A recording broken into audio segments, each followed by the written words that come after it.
আসসালামু আলাইকুম। আশা করি ভালো আছেন। আসলে দোকানে কাজের ফাঁকে ফাঁকে মাঝে মাঝে একটু গ্রামের বাড়িতে বেড়াতে চলে আসি এবং গ্রামে চলে আসলাম এবং মাছ ধরার একটা প্রস্তুতি। আমি মাছ ধরতে খুব শখ আমার। মাছ ধরার জন্য চলে আসছিলাম গ্রামে কিছুদিনের জন্য। তো আসলে মাছ ধরলাম, কিন্তু মাছ ধরার যে কারণটা হলো এই সময় আপনারা মনে করেন ধান পান রোপণের সময়, তো এই জন্য মাছ ধরা হয়। এই মাছটা ধরার পরে মাছগুলো আলাদা জায়গায় শিফটিং করে রাখা হয়, যে কারণে মাছটা ধরা হয় এবং জমিটা তৈরি করার জন্য আসলে পানি কমিয়ে ফেলা হয়, যে কারণে মাছগুলো মারা যাবে এই জন্যই ধরে ফেলা হয় মূল কারণ। তো আসলে জমি প্রস্তুত করার জন্যই মাছগুলো ধরা, সেই কারণেই আমার আশা।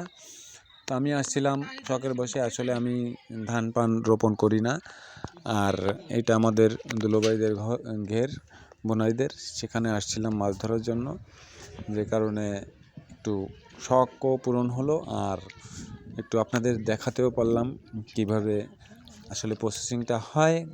তো আসলে জেলেরা আসছিল সকালবেলা, তারা নাস্তা খেয়ে মোটামুটি নামছিল ঘেরে। আমিও সঙ্গে ছিলাম, কিন্তু আমি তো আসলে তেমন একটা নামি না, কিন্তু সঙ্গে ছিলাম আর কি, একটু টুকটাক হেল্প করার জন্য।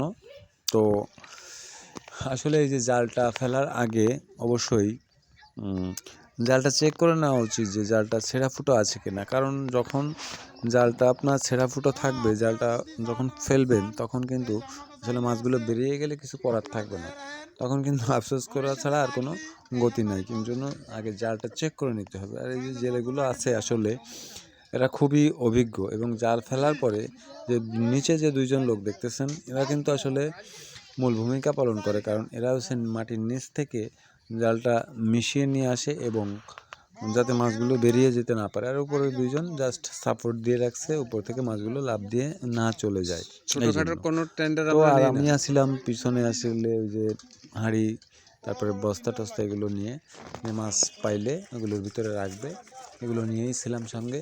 আর এর আগে কিন্তু একটা মাছ ধরা হয়েছে, মানে যার এই জায়গায় কিন্তু প্রচুর পরিমাণে মাছ ছিল, এত পরিমাণে মাছ ছিল যে আপনাদের দেখানো হবে ভিডিওতে, দেখাচ্ছি আমি, যে এত পরিমাণে মাছ ছিল যে একটু ছোট জায়গায় রাখা আসলে সম্ভব না, যে কারণে আগে একটা টান দিয়ে ফেলা হয়েছিল। তখন আমি আসছিলাম না অবশ্যই, আসার আগেই এই টানটা ধরা হয়ে গেছে। আমি দ্বিতীয় টানে চলে আসছি এবং এর পরবর্তীতে আরেকটা টানও দেওয়া হবে। সেই টানে কিন্তু মনে করেন যে আরও প্রচুর মানে এখন যে টান আছে এই টানেও মাছ উঠবে, কিন্তু এর পরবর্তীতে যে মাছগুলো উঠবে এগুলো করে আসলে ছোট ছোট মাছ, চেলা পুঁটি, তারপরে এই ধরনের মাছ, মানে পুরো মাছটাই কিন্তু ক্লিয়ার করা হবে। কারণ পুরো মাছটা যদি ক্লিয়ার না করা হয়, তখন ঘেরে যখন নতুন করে আপনারা মাছ ছাড়া হবে, কিন্তু তখন কিন্তু ওই মাছগুলো থাকলে ওগুলো কিন্তু প্রচুর খাবার খায়, যে কারণে ওই মাছগুলোও কিন্তু সরিয়ে ফেলতে হবে। কারণ পুঁটি মাছে প্রচুর খাবার খায় এবং এগুলো তো বিস্তার করে প্রচুর পরিমাণের। আর খাবার তো টাকা দিয়ে কিনা খাবার, এই টাকাটা নষ্ট হয়ে বিফলে যাবে কেন, এই জন্য চিংড়ি মাছের পিছনে খাবার নষ্ট করা হয়, যাতে চিংড়ি মাছ খেয়ে বড় হয়। এবং চিংড়ি মাছের দামও প্রচুর, যে কারণে মনে করেন যে ওই খাবারটা চিংড়ি মাছের খাওয়ানোর জন্য। আর সাদা মাছগুলো থাকে, এগুলো কিছু খাবার খায়। আর এই চিংড়ি মাছগুলো আমাদের অঞ্চলেই হয় সাধারণত, অন্য অন্য অঞ্চলে এই চিংড়ি মাছটা তেমন একটা হয় না। আমাদের এখানে দুই ধরনের চিংড়ি মাছ হয়, গলদা চিংড়ি এবং বাগদা চিংড়ি, এই দুইটাই চাষ করা হয়। তো আমি একসময় করতাম, সেই সময় কিন্তু আসলে আমি পেশাগতভাবে এইভাবে ছিলাম, কিন্তু কিছুদিন করতেছি না, আবার ভবিষ্যতে করব, কারণ এই বিষয়ে আমার অনেক ধরনের অভিজ্ঞতা আছে এবং আমি মানে ঘের প্রস্তুত থেকে শুরু করে একবারে A to Z সবই ইনশাল্লাহ জানি এবং করছি আমি, এবং সফল একজন আমি চাষি এক সময় ছিলাম। কিন্তু এখন হয়তো আমি এই মেকানিক্যাল কাজ করতে আর মাঝে সময় দিতে পারি না, কারণ দোকান আর আমার বাড়িটা একটু ডিস্টেন্স বেশি দূরে, যে কারণে কিন্তু আসলে দুই দিকে সময় দেওয়া সম্ভব না। আগে বাড়ির কাছে দোকান ছিল, যে কারণে আমি সময় দিতে পারতাম এবং এই দুইটা কাজ একসঙ্গেই করতে পারতাম, কিন্তু এখন সেটা সম্ভব হয়ে ওঠে না, যে কারণে আর পারি না। তবে ভবিষ্যতে করব, এবং আপনাদেরকে যদি আমার চ্যানেলটা থাকে এবং আমরা যদি কন্টিনিউ কাজ করে যাই, এই যে মাছগুলো দেখতেছেন, এই মাছগুলো আসলে গত যে আগের বার যে টান দেওয়া হয়েছিল কিছু সময় আগে, সেই সময় আর কি এই মাছগুলো ধরা হয়েছিল। এগুলো এখন বাছাই করা হচ্ছে, কিছু বাজারে নিয়ে যাবে এবং কিছু মনে করেন যে আবার ছোটো যেগুলো আছে এগুলো পরবর্তী বছরের জন্য রেখে দেওয়া হবে। যাতে করে এই যে মাছগুলো ছোটোগুলো রেখে দেওয়া হচ্ছে, এবং পুঁটি মাছ অন্য অন্য মাছগুলো এগুলো সরিয়ে ফেলা হচ্ছে, এগুলো আর রাখা হবে না। তো যে কথা বলতে চাচ্ছিলাম যে আমি আসলে এই বিষয়ে পরবর্তীতে যদি কোনো সময় থাকে, এবং চ্যানেলটা যদি সাথে আপনারা যুক্ত থাকেন, সাবস্ক্রাইব করে অবশ্যই আমার চ্যানেলে সবসময় মানে মাঝে মাঝে এই ধরনের ভিডিও পাবেন। ঠিক আছে, আমি সব ধরনের ভিডিওই করে থাকি আমার চ্যানেলে। আসলে যে এক ধরনের ভিডিও না তা না, আমি সব ধরনের ভিডিও করি। আমি ফানি ভিডিও করি, তারপর আমার মোটরসাইকেলের টিপস আছে, মূলত আমি মোটরসাইকেলের কাজ করি। মোটরসাইকেলের টিপসও আছে, ফানি ভিডিও আছে, তারপরে এই যে গ্রামের যে মাছ ধরার দৃশ্য টৃশ্য এইগুলোও মাঝে মাঝে করে থাকি। তো এই জন্য আর কি, যদি সাথে থাকেন অবশ্যই এই ধরনের ভিডিও পাবেন। তাই সাবস্ক্রাইব করে রাখতে পারলে ভালো হয়, যেহেতু যে কোনো সময় আমি করলে সামনে সব প্রতিটা ভিডিওই আপনাদের সামনে যাবে, এইটুকু। আর যে এই যে এখন মনে করেন যে জাল যে তোলা হচ্ছে, এই জায়গায় মনে করেন যে কিছু চিংড়ি মাছ আছে, যে চিংড়ি মাছগুলো মনে করেন বলে গলদা চিংড়ি। গলদা চিংড়ি তো গলদা চিংড়ি চিনে না এমন কেউ নাই। ঠিক আছে, গলদা চিংড়ি আসলে সবাই চিনে, এবং এগুলো বাইরে যে বিক্রি করা হয় তাও সবাই জানে। তো এই মাছগুলো মূলত আমাদের অঞ্চলে বেশিরভাগ চাষ করা হয়, এবং এগুলোই আমরা চাষ করে থাকি। তো আমিও একসময় যে চাষ করতাম, এই যে এই জায়গায় যে মাছ দেখতেছেন এইগুলো কিন্তু রুই মাছের বাচ্চা এবং কাতলা মাছের বাচ্চাই বেশি আছে, আর সঙ্গে আছে চিংড়ি মাছ। এই চিংড়িগুলো মূলত গত বছর এই বছরের মাঝামাঝি যে ছাড়া হয়েছিল, এগুলো কিছু ছোট রয়ে গেছে আর কিছু বড় হয়ে গেছে। এগুলো বিক্রিও করা হয়েছে একবার, আর কিছু আছে যেগুলো এখন বিক্রি করা হবে। আর বছরের শুরুতে যে মাছগুলো ছাড়া হয়েছিল বৈশাখ মাসে, সেই মাছগুলো কিন্তু আসলে উঠানো হয়ে গেছে। সেই মাছগুলো অলরেডি বিক্রি করা হয়ে গেছে, হয়তো দু একটা থাকতেও পারে নাও থাকতে পারে। যেগুলো আছে যে বড় হয় না, সেই মাছগুলো আসলে থেকে যায়, এগুলো তার বোঝা যায় না যে এইটা আগের মাছ না নতুন মাছ। তো এই যে হাঁড়িতে করে নিয়ে যাওয়া হচ্ছে, নিয়ে কিন্তু আসলে ওই যে নেট যে দেওয়া আছে, এই নেটের ভিতরে মাছগুলো ছেড়ে দেওয়া হবে। এইখান থেকে বাছাই করে তারপরে কিন্তু সবগুলো আলাদা করা হবে, কোনগুলো রাখা হবে না রাখা হবে, এই আর কি এইভাবে। তো এই জায়গা থেকে এই যে জালটা এখন তুলে ফেলা হবে, কিন্তু এর পরবর্তীতে কিন্তু এই জাল ধুয়ে দেওয়ার পরে দুই হাঁড়ি এই আর একটা হাঁড়ি মানে ব্লক করা হবে। এইটা আর একটা হাঁড়ি নিচ্ছে, এই হাঁড়িটা করা হবে, আর এক হাঁড়ি মাছ আছে মনে হয়, এইটা আনবে। আনার পরে এই মাছগুলো সব রেখে দেওয়া হবে। দেখেন কী পরিমাণে মাছ। এটা কিন্তু আগেও দুইবার টান দেওয়া হয়েছে, এবং দুই টান দিয়ে মাছ অলরেডি ওই মশারির মতো নেট দিয়ে বানানো হয়েছে, ওর ভিতরে ঢেলে রাখা হয়েছে, এবং এই মাছগুলো মনে করেন যে এখন ঢেলে রাখা হবে। আর পরবর্তীতে যে মাছগুলো মনে করেন যে আরেকটা টান দেওয়া হবে, সেগুলো হলো আপনার একবারে ছোটো মাছ ধরার জন্য। এখন এই জালটা তুলে ফেলা হবে, এই জালটা তুলে ফেলবে, এবং এইখান থেকে এই যে এরা মাছগুলো বেছে কিন্তু আসলে যে ঘের আছে ঘেরের ভিতরে ফেলে দেওয়া হচ্ছে। এখানে ফেলে দিচ্ছে যে ডাইরেক্ট একবারে চলেই গেল, এগুলো আর বাছাই করা লাগতেছে না। কিন্তু যেগুলো বিক্রি করবে এগুলো আবার ওই নেটের ভিতরে কিছু ফালাচ্ছে, এই জায়গার থেকে সব সর্বশেষ বাছাই করার পরে কিছু আবার এই যে সাদা মাছ যে রুই কাতলাগুলো ছিল, এগুলো কিন্তু বস্তায় করে আগে নিয়ে গেছে। আর এইগুলো এই যে নেটের ভিতর ফালাচ্ছে না, এখান থেকে আবার ওই ক্যারেটে করে উঠাবে, উঠানোর পরে চিংড়ি মাছ আলাদা, পুঁটি মুটি এইগুলো ফালাই দিবে। আর মনে করেন যে এই মাছ গলদা চিংড়িগুলো বাচ্চাগুলো রেখে দেবে, আর বড়গুলো বিক্রি করার জন্য এভাবে প্রস্তুত করতেছে।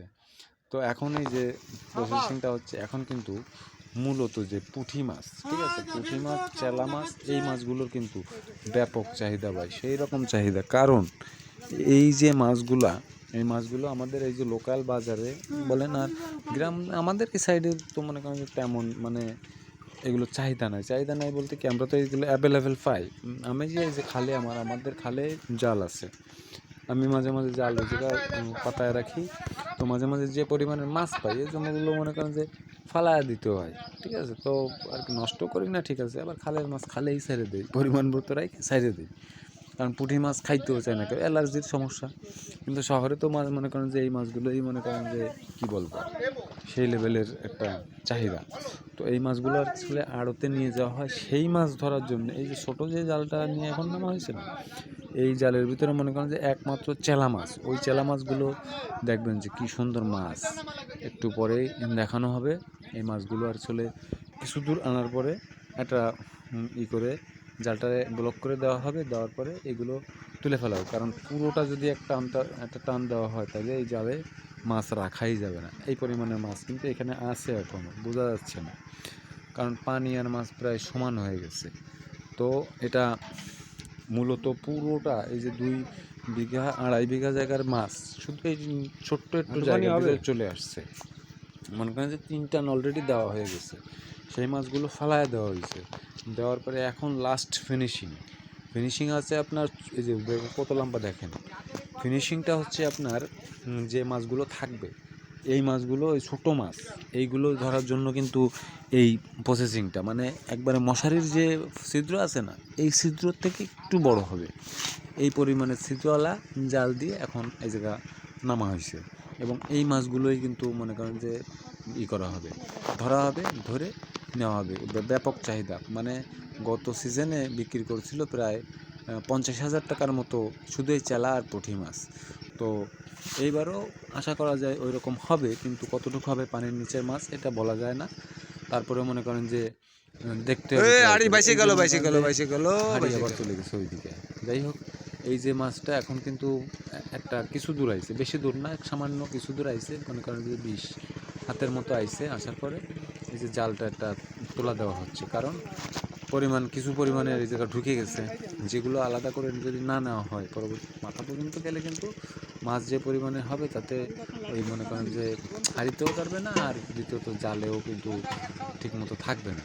যে কারণে এই জায়গায় এসে কিছুটা ওই যে ঝুড়ি দিয়ে উঠানো হচ্ছে না, এগুলো আসলে ছোট চেলা মাছ এইভাবে এটারে তোলা হবে, দেখাচ্ছি আমি। কারণ এই মাছগুলো টেস্টও যেমন, কারণ এগুলো কিন্তু উপকারী মাছ আসলে। যেমন মনে করেন চেলা মাছ চোখের জন্য কিন্তু খুবই ভালো। এই মাছগুলো আসলে বাজারে নিয়ে কিন্তু বিক্রি করে দেবে এবং ব্যাপক চাহিদা এই মাছের। এই কারণে এগুলো যত্ন সহকারে ধরা হয়। এই দেখেন, এই হাঁড়িটা ভরে যাবে ধরতে গেলে, কিন্তু এই কিছু দূর ধরা হয়েছে, তো এইটা আর একটু করার পরে তারপরে পুরোটা ধরবে। এই জন্য একটু মানে জায়গা শর্ট করে নিল, কিছু দূর ধরে তারপরে আবার কিন্তু আরেকটা টান দেওয়া হবে। এইভাবে কিন্তু মাছগুলো ক্লিয়ার করা হয়। এই যে দেখেন, প্রতিটা ক্যাপে কিন্তু এই পরিমাণে মাছ উঠতেছে। তো এখানে মাছটা এসে আটকে গেছে। তো এইভাবে ধরা হবে, ধরার পরে মূলত এগুলো বাংলাদেশের বিভিন্ন জায়গা, আমাদের এখানে আড়ত আছে, আড়তে বিক্রি হবে। এই আড়তে বিক্রি হওয়ার পরে এই মাছগুলো চলে যাবে ঢাকা, চিটাগাং, মানে যে অঞ্চলে চাহিদা আছে যে মাছের, সেই অঞ্চলে এই মাছগুলো পাঠায় দেওয়া হবে। আর মূলত আমাদের এই দক্ষিণ অঞ্চল কিন্তু মাছের জন্য বিখ্যাত। এইখান থেকে মানে কয়েকটা বাজার আছে, কোটি কোটি টাকার মনে করেন যে মাছের লেনদেন করা হয়। তো আসলে ভিডিওটা অনেক লম্বা হয়ে যাচ্ছে, আপনাকে তো বোরিং লাগতেছে।